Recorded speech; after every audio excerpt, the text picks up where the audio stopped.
29 اکتوبر 2025 کو پاکستان فوج کے 6 بہادر جوان ڈوگر کے مقام پر کرم ڈسٹرکٹ میں اس ملک کے اوپر شہید ہو گئے۔ فائرنگ کا ایک تبادلہ ہوا کہ جس میں سر فہرست کیپٹن ڈاکٹر نعمان سلیم، جن کی عمر صرف 24 سال تھی، میاں والی سے ان کا تعلق تھا، وہ شہید ہو گئے، اور ان کے ساتھ 5 جوان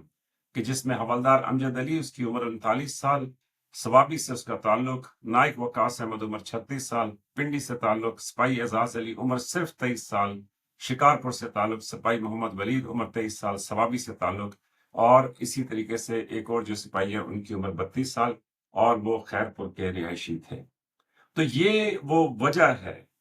کہ جس کی بنیاد کے اوپر بڑا افسوس ہوتا ہے یہ خبریں شیئر کرتے ہوئے، لیکن کیا کریں کہ ان شہیدوں کی وجہ سے آپ کا اور میرا امن قائم ہے، اور اسی لیے میں ان کی عمریں بھی بتاتا ہوں تاکہ آپ کو پتہ چلے کہ کیسے یہ نوجوان بچے۔ اب امیجن کریں کہ 24 سال کا آفیسر جس کی جو ہے نا جو میڈیکل کی تعلیم اپنی مکمل کر چکا ہو، ڈاکٹر بن چکا ہو، کیپٹن ہو، تو اس ٹائم پہ اس کے گھر والوں کے اوپر کیا قیامت ٹوٹی ہوگی جب ان کو پتہ چلا ہوگا کہ ان کا نوجوان بچہ جو ہے وہ شہید ہو گیا۔ ایک طرف تو بڑے بہادر یہ والدین ہیں کہ یہ اللہ کا شکر ادا کرتے ہیں، لیکن دوسری طرف دیکھیں بیٹے کا درد درد ہوتا ہے، اور اسی طریقے سے یہ جو سپاہی تھے جن کی 23 سال عمریں تھیں، یا یہ جو حوالدار تھے کہ جن کی 39 سال عمر تھی، آپ اندازہ کریں کہ ان کے چھوٹے چھوٹے بچے ہوں گے، ابھی اپنی زندگی کے درمیان میں پہنچے تھے، تو ان کو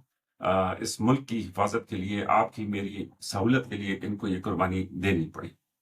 تو یہ وہ وجہ ہے کہ جس کی بنیاد کے اوپر خواجہ آصف صاحب جو ہیں وہ حکومت افغانستان کو یہ کہہ رہے ہیں کہ جناب اینج تو پھر اینج ہی صحیح، ہم ٹھیک ہے، ہمیں سمجھ ہے کہ کیسے آپ کے ساتھ لڑنا ہے اور کیسے اس فتنۃ الخوارج اور فتنۃ الہندوستان کو ہم نے ختم کرنا ہے۔ تو اسی لیے بڑا دو ٹوک موقف گورنمنٹ آف پاکستان نے لے لیا ہے۔ مذاکرات اگرچہ ناکام ہو گئے تھے، وہاں سے استنبول سے حکومت پاکستان کے جو نمائندے تھے وہ روانہ ہونے والے تھے، لیکن ترکی اور قطر کی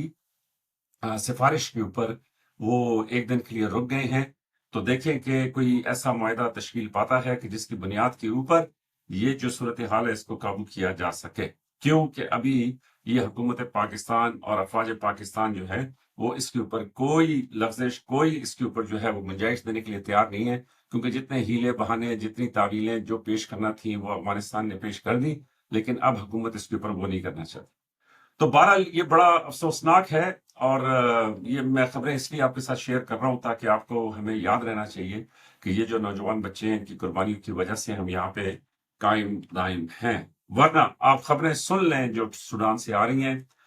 حیران کر دینے والی خبریں ہیں کہ اس قدر قتل و غارت وہاں پہ جاری ہے کہ جی جو مطلب آسمان سے مطلب سیٹلائٹ تک اس کو کیپچر کر رہا ہے کہ کون سے علاقے ہیں کہ جہاں پہ وہ جو آر ایس ایف ہے اس نے جو قتل و غارت کی ہے، مطلب وہ امیجز آپ دیکھ نہیں سکتے۔ تو بہرحال اللہ تعالیٰ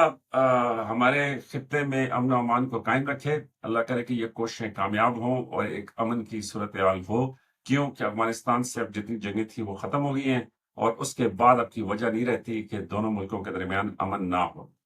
تو یہ تھا آج کا فوجی من موجی، اپنا خیال رکھیے گا، لائک سبسکرائب اور شیئر کریں، اور ان بہادر فوجیوں کو، ان جو ہماری آپ کی سب کی حفاظت کر رہے ہیں، ان کو اپنی دعاؤں میں ضرور یاد رکھیں۔ وہ اس لیے کہ سیاچن سے لے کے پاکستان کے صحراؤں، پاکستان کے تمام بارڈرز کے اوپر، اور اسپیشلی یہ جو ہمارا مغربی بارڈر ہے اس کے اوپر یہی فوجی ہیں کہ جن کی وجہ سے پاکستان کا امن و امان جو ہے وہ قائم دائم ہے۔ تو لائک سبسکرائب شیئر کریں، آپ کی محبتوں کا بہت شکریہ۔